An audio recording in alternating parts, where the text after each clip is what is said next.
You're listening to the show on KJZZ, and these are the sounds of the city.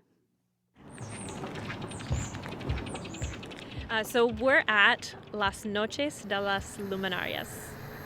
I think Main Trail is mostly lit. My name is Kim Pegram. So tonight my role is lighting supervisor. We have 8,000 hand-lit bags. There's a lot of work that goes into it, but it's surprising how quickly we get them lit and put out at the end of the night. Very nice.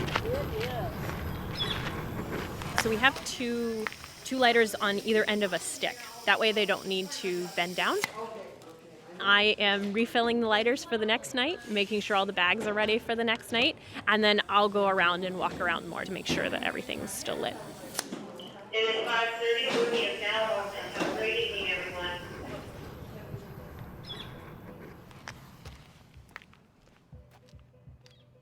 That's Kim Pegram, Program Director for Pollinator Conservation and Research, lighting luminarias at the Desert Botanical Garden. If you have suggestions or hear things that make Phoenix Phoenix, or you just want to light up our day, send us a note at theshow@kjzz.org.